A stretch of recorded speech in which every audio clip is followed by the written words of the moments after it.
बिहार में शिक्षक भर्ती की तैयारी करने वाले सभी भाई बहनों का स्वागत करता है द मास्टर, आपका अपना यूट्यूब चैनल। तो भैया कल की डेट से ही आप लोग लगातार ये खबरें सुन रहे हैं कि बिहार में चौथे चरण की शिक्षक भर्ती आने वाली है। उसका जो पेपर है आपका 10 अगस्त से पहले हो जाएगा। लगभग 1 लाख से भी ज़्यादा पदों पर यह शिक्षक भर्ती आने वाली है। तो इस खबर में क्या सच्चाई है, क्या हो सकता है, क्या नहीं हो सकता है, इस पर हम लोग चर्चा करेंगे। तो चलिए वीडियो को स्टार्ट करते हैं। जैसा कि आप लोगों को पता है कि बिहार में 3 चरणों की शिक्षक भर्ती खत्म हो चुकी है और चौथे चरण का बहुत लोग, हजारों लाखों लोग बेसब्री से इंतजार कर रहे हैं। तो लेटेस्ट इंफॉर्मेशन ये है कि हमारे जो बिहार के शिक्षा मंत्री जी हैं उन्होंने बताया है कि 10 अगस्त से पहले आपका जो पेपर है टीआरई 4 वाला वह हो जाएगा। ध्यान दीजिएगा, अभी नोटिफिकेशन नहीं आया है और यहाँ पर पेपर कंप्लीट होने की बात हो रही है, जो कि 10 अगस्त यहाँ पर डेट आपकी बोली जा रही है। देखो भैया, साफ साफ समझो कि अभी टीआरई आपका जो 1 था, 2 था, 3 था, यानी जितनी ही परीक्षाएं हुई हैं बिहार में शिक्षक भर्ती की, तो उसमें लगभग 2,65,000 बच्चे जो है टीचर बने हैं। तो ये संख्या बहुत ज़्यादा होती है, अब बहुत ज़्यादा, हद से ज़्यादा होती है। ये रिकॉर्ड तोड़ संख्या होती है। इतना किसी भी राज्य में भर्ती नहीं हुई है पिछले 1, 1.5 या 2 सालों के अंदर। ये जो भर्ती हुई है ये रिकॉर्ड बनाया है बिहार ने। अब चौथे चरण में बात हो रही है कि लगभग 1,20,000 पदों पर आपकी शिक्षक भर्ती आएगी, चौथे चरण की शिक्षक भर्ती आएगी। लेकिन अभी टोटल कितनी सीटें हैं ये कंफर्म नहीं बताया जा सकता है। क्यों नहीं बताया जा सकता है कि टीआरई 3 की अभी पोस्टिंग हो रही है। पोस्टिंग के बाद किस ब्लॉक में, किस स्कूल में, फिर किस ब्लॉक में कितने पद खाली हैं, किस वर्ग के पद खाली हैं, प्राइमरी में कितने हैं, 6 से 8 में कितना है, 9 से 10 में कितने हैं, उनकी गणना की जाएगी। उसके बाद राज्य स्तर पर टोटल खाली पदों का जब ब्यौरा हमें प्राप्त होगा तो वो सारे जो पद हैं टीआरई 4 में जोड़कर आपको शिक्षक भर्ती निकाली जाएगी। उम्मीद यह है कि आपके टीआरई 4 का जो विज्ञापन है वो जून के महीने में आ जाएगा। टीआरई 4 100% आएगा और जून के आखिरी तक आपका विज्ञापन आ जाएगा। लेकिन जो एग्जाम डेट है वो टीआरई 3 में जो पदों की गणना करनी है उसके बाद ही आपकी एग्जाम डेट डिसाइड की जाएगी। तो 10 तारीख जो आपको अगस्त तारीख दी गई है ये 100% नहीं है कि आपका पेपर हो जाएगा, ऐसा आप 100% ना मान के चलिए। लेकिन यह मान के चलिए कि जून में आपका जो है नोटिफिकेशन आ जाएगा। अगर जून में नहीं आएगा तो जुलाई तक आपका नोटिफिकेशन आ जाएगा, क्योंकि सरकार का यह कहना है कि हम 30 जो जून है वहां तक अपने जो खाली पद हैं उनका ब्यौरा इकट्ठा करेंगे और फिर नोटिफिकेशन निकालेंगे। तो ये जून में भी नोटिफिकेशन आ सकता है और अगर टीआरई 3 के पदों की गणना ही जून में होती है तो आपका नोटिफिकेशन जुलाई में आ सकता है। अब यहाँ पर बात को ध्यान से समझिए।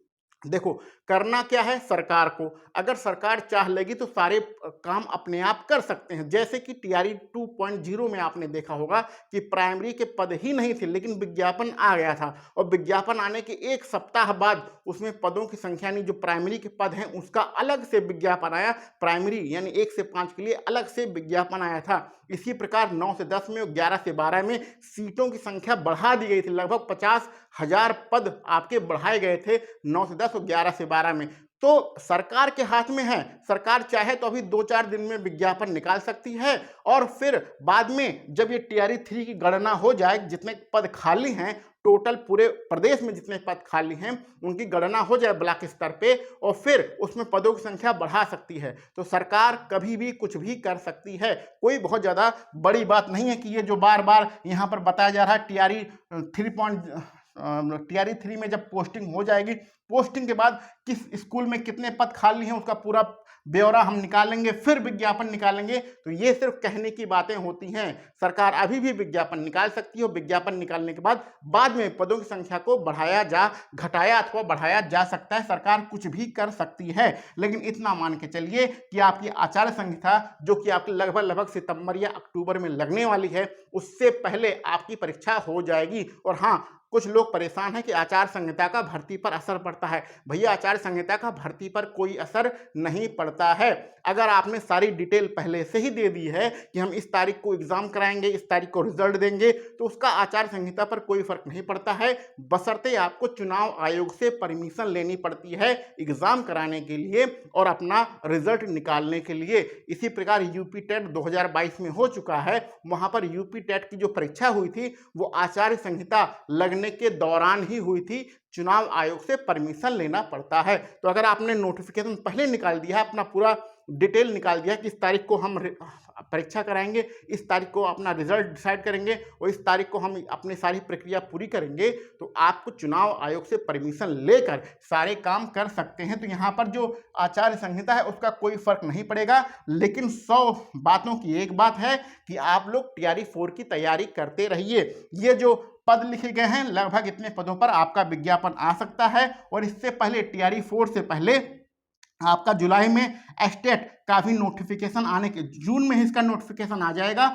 और जुलाई में इसका आपका परीक्षा हो जाएगी। तो बिहार में है तो एस्टेट की तैयारी करिए और TRE 4 की तैयारी करिए। 2 बड़ी परीक्षाएं आपकी लगी हुई हैं और ये जो विज्ञापन हो रहा है, ये जो बातें हो रही हैं, ये बिल्कुल सही बातें हैं। अब आपको एक काम की बात बता दें कि भैया ये वाला जो फ़ोन नंबर यहाँ पर लिख देते हैं 96 16 39 और फिर 50 और 14, ये फ़ोन नंबर है।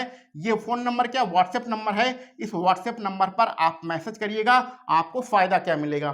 फ़ायदा ये मिलेगा कि बिहार में अगर आप प्राइमरी लेवल 1 से 5 की अथवा जूनियर लेवल 6 से 8 की तैयारी कर रहे हैं तो मार्केट में बहुत ही सारे प्रैक्टिस सेट हैं। उन प्रैक्टिस सेट को खरीदने जाएंगे तो बहुत ज़्यादा रुपया खर्च होगा। तो मार्केट के सारे जो प्रैक्टिस सेट हैं वो आपको इस व्हाट्सएप नंबर पर उपलब्ध करा दिए जाएंगे। तो इस व्हाट्सएप नंबर पर आप प्रैक्टिस सेट लिखकर मैसेज करेंगे तो सारी डिटेल आपको बता दी जाएगी।